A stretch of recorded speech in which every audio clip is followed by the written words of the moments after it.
तो यार आज की मूवी का नाम है किलर बुक क्लब। कहानी की शुरुआत में एक लड़की अपनी माँ के ऊपर पेट्रोल डालकर उसे जिंदा जला देती है। ऐसा उसने क्यों किया आइए जानते हैं। अब 6 साल बीत जाता है। इधर हम कॉलेज में 8 स्टूडेंट को देखते हैं। एंजेला, सारा, नेंडो, एंजेला का बॉयफ्रेंड, रियो, कोल्डो, एबा, वर्जीनिया, सेबास, ये सारे लोग एक रूम में बैठकर नोट्स पढ़ रहे होते हैं और उसके बारे में डिस्कस कर रहे होते हैं, क्या गलत है और क्या सही है। आज की उनकी बुक थी किलर काउंसिल, जो कि एक काफ़ी डरावनी किताब थी। बातचीत के दौरान सेबास और नेंडो के बीच बहस हो जाती। हॉस्टल जाते समय एंजेला सेबास से नेंडो के बर्ताव के बारे में माफ़ी मांगती है। हॉस्टल पहुंचकर एंजेला अपने क्लास टीचर को मेल करती है कि उसे एक किताब लिखनी है, लेकिन कुछ समझ नहीं आ रहा होता है कि शुरुआत कहाँ से करें, और वो इसके लिए क्लास टीचर से हेल्प मांगती है। अगले दिन क्लास में प्रोफेसर कहते हैं कि तुम सारे के सारे निकम्मे हो, मैंने तुमको एक हॉरर स्टोरी लिखने को बोला था तो तुम लोग नेट से छाप दिया। अगर तुम में से कोई अच्छा राइटर बनना चाहता है तो अपनी कहानी में रियलिटी लाओ, खुद से कहानी लिखो। क्लास खत्म होने के बाद प्रोफेसर एंजेला से कहता है, कल तुमने मुझे मेल भेजा था कि तुम्हें कहानी लिखने में मदद चाहिए। प्रोफेसर एंजेला को अपने ऑफिस ले जाता है और अंदर से गेट लॉक कर देता है। एंजेला उतना ध्यान नहीं देती। प्रोफेसर बताता है कि पिछले महीने उसके वाइफ के साथ उसका डिवोर्स हो गया था, जिसके कारण वह बहुत दिनों से अकेला महसूस कर रहा है। प्रोफेसर एंजेला से कहता है, मैं तुमसे काफ़ी दिनों से प्यार करता हूँ। एंजेला को कुछ ठीक नहीं लगता। वो गेट की तरफ भागती है, लेकिन वो लॉक था। प्रोफेसर उसके साथ जबरदस्ती करने लगता है। एंजेला उसके दोनों अंडों को फोड़ देती है। प्रोफेसर गेट खोल देता है और एंजेला से कहता है, अगर इसके बारे में तुमने किसी को भी कुछ बताया तो मैं तुम्हारा करियर बर्बाद कर दूंगा। हॉस्टल पहुंचकर एंजेला अपने सारे दोस्तों को बता देती है और वो सारे लोग मिलकर प्लान करते हैं कि वो प्रोफेसर को सबक सिखाएंगे। इसके लिए सभी क्लाउन की मास्क पहन लेते हैं। एवा प्रोफेसर के घर में घुस जाती है और डर के मारे प्रोफेसर वहां से भागने लगता है। रास्ते में सेबास हथौड़े से सिर पे मारता है। बिना रुके प्रोफेसर आगे बढ़ते रहता है। तभी उसके सामने एंजेला आ जाती है। प्रोफेसर का पैर फिसल जाता है और वो सीधा नीचे रोड पे आकर गिरता है और उसकी वही मौत हो जाती है। सभी को लगता है एंजेला ने प्रोफेसर को मार दिया, लेकिन एंजेला कहती है कि उसने प्रोफेसर को छुआ तक नहीं। हमें पुलिस को बुलाना चाहिए, कोल्डो कहता है। अगर हमने पुलिस को बुलाया हम सभी जेल में चले जाएंगे। सारे लोग मिलकर डिसीजन लेते हैं और एक दूसरे को प्रॉमिस करते हैं कि यहाँ पर जो कुछ भी हुआ वो हम किसी को नहीं बताएंगे, और वो अपने मास्क को वहीं पर जला देते हैं। अगले दिन जब पुलिस वहाँ इन्वेस्टिगेशन करती है तो प्रोफेसर की मौत एक सुसाइड लगती है, क्योंकि उसने देर रात तक पी रखी थी। उन सारे लोगों को लगता है कि वो बच गए हैं, लेकिन तभी उनके मोबाइल पर एक मैसेज आता है। नॉवेल्स का मैसेज आता है। इस पर लिखा हुआ था the death of professor chapter 1। तभी सभी लोग एक दूसरे को शक करने लगते हैं, क्योंकि प्रोफेसर की मौत की जानकारी सिर्फ उन्हीं लोगों को है। सारे लोग परेशान हो जाते हैं। मोबाइल पर एक और मैसेज आता है, हर चैप्टर के साथ एक किलर की मौत, खून का बदला खून। कुछ दिनों बाद एक और मैसेज आता है, चैप्टर 2, क्लाउन ने वर्जीनिया को मार दिया, जिस पे लिखा हुआ था। वो काफ़ी घबराई हुई थी। डर के मारे वो अपने घर जाना चाहती थी। रात पे अकेले बस स्टॉप पर मौजूद थी और यही टाइम था उसकी हथेलियाँ बाहर निकालने का। वो लड़की भागकर एक पुरानी हवेली पर पहुंच गई।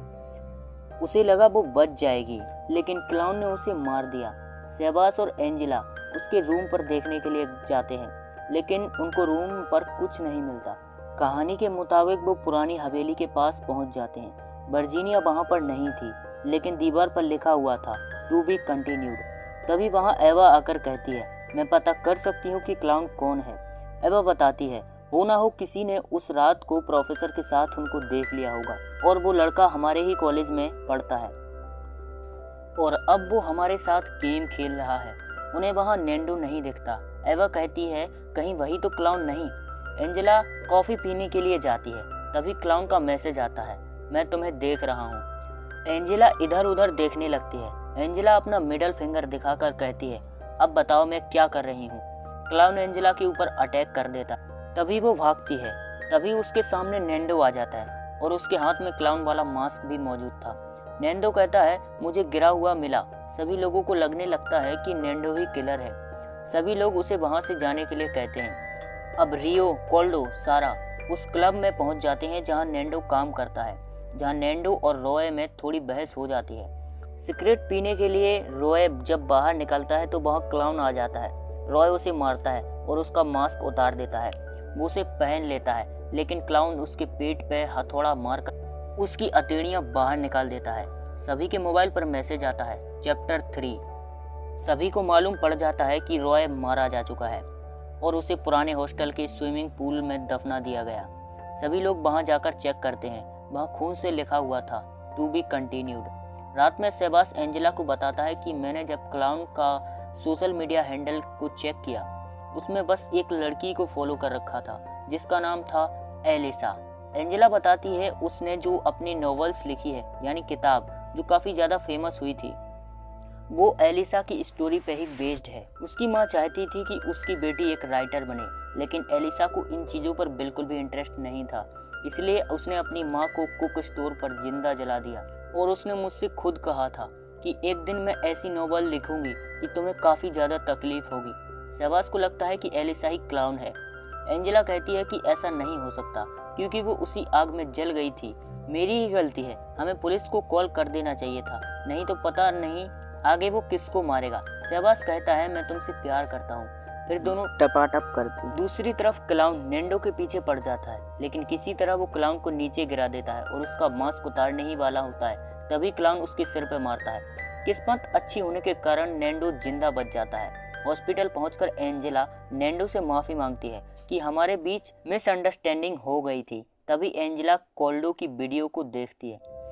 नई पोस्ट डाली है, उसने सभी को मास्क पहनकर कॉलेज के पीछे वाले मार्के में आने के लिए कहा है। जितने भी क्लाउन को फॉलो करते थे वो मास्क पहनकर उस शो पे पहुंच जाते हैं। एंजेला भी अपने दोस्तों के साथ पहुंच जाती है। अब क्लाउन का मैसेज आता है कि वो लाइव है, उन लोगों पर नजर बनाए हुए है। सभी लोग कैमरे पर चल रहे वीडियो को देखकर क्लाउन को ढूंढने लगते हैं। सारा गुस्से में आकर एक लड़के का फोन तोड़ देती है। सिक्योरिटी गार्ड उसके पीछे पड़ जाता है। सारा भागकर एक काउंटर पर छिप जाती है। तभी क्लाउन का वीडियो शुरू होता है। उस वीडियो पर सारा भी थी। क्लाउन सारा को मारने के लिए पीछे भागता है। एंजेला भी ये सब देख रही होती है। वो किसी तरह से उस गार्डन को ढूंढ लेती है। सामने से सारा भागकर आ रही होती है, लेकिन गेट पूरी तरह से लॉक होता है। क्लाउन सारा को हथौड़े से पीट पीट कर मारता है और उसकी काफ़ी दर्दनाक मौत हो जाती है। एंजेला ये खबर अपने दोस्तों को बताने जा रही है, तभी उसके सामने से क्लाउन आता है, लेकिन वो कोल्डो था जिसके बदन पर खून निकल रहा था। एवा के हाथ पे हथौड़ा मौजूद था। सारे लोगों को लगता है कि एवा ने ही कोल्डो को मारा है। एवा कहती है ये हथौड़ा क्लाउन ने मुझे दिया था। ये सब देखकर एंजेला को वहीं पर बेहोश हो जाती है। जब उसकी आंख खुलती है तब नैंडो एंजेला को वीडियो दिखाता है जिसमें क्लाउन ने सेबास को रस्सी से बांध रखा है। नैंडो कहता है कि हमें पुलिस को कॉल कर देना चाहिए। एंजेला कहती है कि ये सब मेरी वजह से हुआ है, अगर हमने पुलिस को बताया होता तो वो उन दोनों को मार देगा। एंजेला सेबास को बचाने के लिए जाती है। एवा खून से लथपथ मिलती है। एवा क्लर्क का नाम बता पाती उससे पहले उसकी मौत हो जाती है। एंजेला को सेबास कुर्सी पे बंधा मिलता है। एंजेला उस रस्सी को खोलने लगती है, तभी वहाँ नैंडो आ जाता है। सेबास एंजेला से नैंडो को मारने के लिए कहता है। नैंडो कहता है कि सेबास ही क्लाउन है, ये तुमसे प्यार करता है और सबको मारना चाहता है। तभी सेबास कुर्सी से उठकर हथौड़े से नैंडो को मार देता है। सेबास बताता है कि वही क्लाउन है, उसने सबको मारा है ताकि वो सच्ची कहानी पर नॉवेल्स लिख सके। मैंने ही तुम्हारे नाम से प्रोफेसर को मेल किया था। मैंने ही प्रोफेसर को हथौड़े से मारा जिससे वो लड़खड़ाते हुए नीचे गिर गया था। मैंने एक पूरा प्लान बनाया था, कैरेक्टर बनाए। दरअसल सेबास एक साइको राइटर है। एंजेला एक पेन सेबास के मुंह पे घुसा देती है, वहां से भाग जाती है। तभी उसके रास्ते पे एक और क्लाउन आ जाता है जो कि वर्जीनिया थी। वो बताती है कि उसका नाम वर्जीनिया नहीं एलिसा है और ये वही लड़की है जिसने अपने माँ को मारा था, यानी उस दिन एलिसा जिंदा बच गई थी। ये बताती है कि सेबास उसका बॉयफ्रेंड है। उसने प्लान बनाया था कि वो एक कैरेक्टर बनाएगी जिसपे एक लड़की अपने सारे दोस्तों को मारती है और उससे एक किताब लिखी जाएगी। बाद में चलकर उस पर एक मूवी बनेगी और वो अमीर हो जाएंगे। तभी सेबास वहाँ पर आ जाता है। वो दोनों एंजेला को मारने के लिए आगे बढ़ते हैं। तभी पीछे से नैंडो सेबास को नीचे धक्का दे देता है और उसका मुंह रोड में घुस जाने के कारण उसकी वहीं मौत हो जाती है। एंजेला वहां से भागकर एक केमिकल लैब पर घुस जाती है। जहाँ पर वर्जीनिया के लिए ट्रैप लगाती है। वो उस जगह पर पहुँचती है और उसे जलाकर मार देती है। नैंडो भी जिंदा बच जाता है और एम्बुलेंस और पुलिस वहां आकर पूरे इलाके को सील बंद कर देते हैं। 1 साल बीत जाता है। कॉलेज पे वही नॉवेल्स वाली बात चल रही थी। एंजेला अपने दोस्तों को बाय बोलकर अपने घर की ओर जाने लगती है। तभी सामने एक क्लाउन खड़ा हुआ था। अचानक से पूरे कॉलेज के स्टूडेंट गायब हो जाते हैं। वो क्लाउन और वर्जीनिया था।